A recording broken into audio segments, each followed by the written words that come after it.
안녕하세요. 소방청 문현주 소방장입니다. 여러분, 우리 여름철에 폭염과 관련된 주제로 역사상 가장 더웠던 여름 베스트 5 꼽았던 거 기억하시죠? 오늘은 한파와 폭설로 인한 겨울철 TMI 랭킹 3를 준비했습니다. 바로 시작해볼까요? 날씨가 더울 때 폭염특보를 발령하듯이 급격한 저온 현상으로 중대한 피해가 예상될 때 기상청에서는 한파특보를 발령해요. 아침 최저기온이 영하 12도 이하가 2일 이상 지속될 것으로 예상될 때, 혹은 아침 최저기온이 전날보다 10도 이상 하강해서 3도 이하로 내려가고 평년값보다 3도 낮을 것으로 예상될 때 한파주의보를 발령합니다.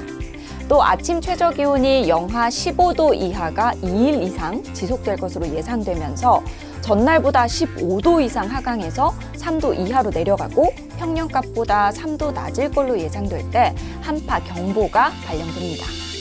기상청에 기록된 역대 한파 지속일수를 기준으로 가장 추웠던 겨울 1위, 한파일수 17일을 기록한 1980년입니다. 80년도는 사회적으로도 큰 사건도 있었고 또 급성 설사질환 전염병인 콜레라의 전국적인 유행으로 사회가 굉장히 혼란스러웠던 당시인데요. 겨울철 한파까지 더해지면서 온 국민이 추위에 떨지 않았을까 그런 생각이 듭니다. 그리고 비교적 최근에는 평창올림픽 개최가 있었던 2018년 한파일수 11일을 기록했는데요. 평년보다 한강이 빨리 얼었던 해이기도 합니다. 밖에 뒀던 달걀이나 빨래뿐만 아니라 물티슈 그리고 화장품까지 일명 얼었다 시리즈 SNS 통해서 한 번은 접해보셨죠? 이 2018년부터 얼었다 밈이 유행이 시작된 것 아닐까 생각이 됩니다. 얼마나 추웠는지 짐작이 가실까 모르겠어요.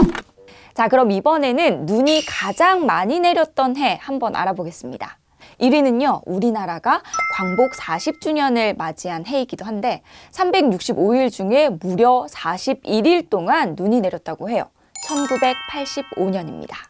당시 서울시에 도로 전체에 쌓인 눈을 치우는 제설 장비는 고작 100여 대에 불과했고, 그래서 달동네에 사는 어르신들은 집 밖에 나서지 못해서 먹을 것과 연탄을 구할 수 없어서 전전긍긍했다고 하네요. 그리고 여러분, 우리 다들 화이트 크리스마스에 로망이 있잖아요. 실제로 2012년은 서울에 크리스마스 이브 날 눈이 온 마지막 해로 알려져 있는데요. 올해는 코로나19로 성탄 분위기를 만끽하긴 어렵겠지만 화이트 크리스마스가 되기를 저도 대신 기대해봅니다. 지금까지 역대 가장 추웠던 또 눈이 자주 왔던 해를 알아봤는데요. 겨울철 계절의 특성으로 인해서 사건, 사고 발생률도 올라가고 있습니다. 이번에는 눈 때문에 벌어진 사건, 사고에 대해서 한번 알아보겠습니다. 일명 폭설 사태라고까지 불리면서 많은 사람들에게 피해를 주었던 사건들인데요.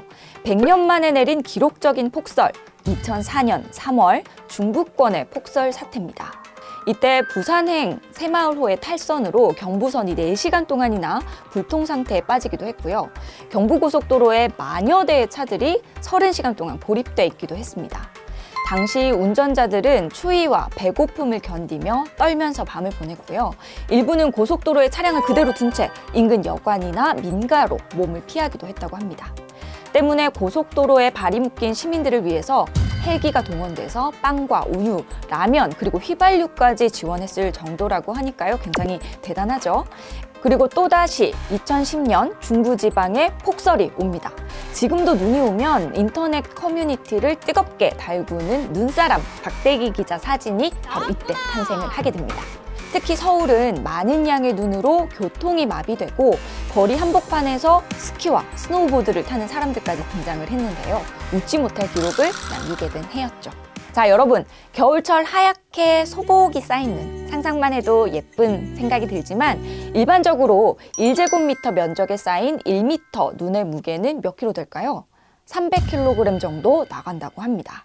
그래서 이번에 알려드릴 사고는요, 이 폭설로 인해서 발생한 붕괴 사고입니다. 2014년 2월에 울산 지역 6곳의 공장이 눈으로 인해서 붕괴 사고가 발생을 했습니다. 그리고 이 사고로 비닐하우스 70여 동과 축사 5동도 내려앉았다고 하는데요. 그만큼 농가 피해가 아주 컸다고 하네요. 또 같은 해 경주에서도 사고가 있었습니다. 부산외대 신입생 오리엔테이션을 진행 중이던 마우나 리조트 강당 건물이 폭설로 무너지면서 학생들이 매몰되고 이로 인해서 사망이 10명, 부상자 204명이 발생한 안타까운 사고였습니다. 또 추위로 인해서 길이 얼어 발생하는 빙판길 교통사고도 빼놓을 수 없습니다. 2021년 1월 서해안 고속도로에서 차량 35대가 부딪혔던 사고 기억하시나요? 서울 방향으로 달리던 화물차와 승용차 15대가 눈길에 미끄러지면서 정체가 시작됐고 뒤따르던 차량 20대가 잇따라 부딪히면서 차량 35대가 파손된 것으로 알려졌죠. 또 전북 지역은 추돌 사고가 계속되면서 이날 하루 112에 접수된 교통사고만 156건이나 된다고 하네요.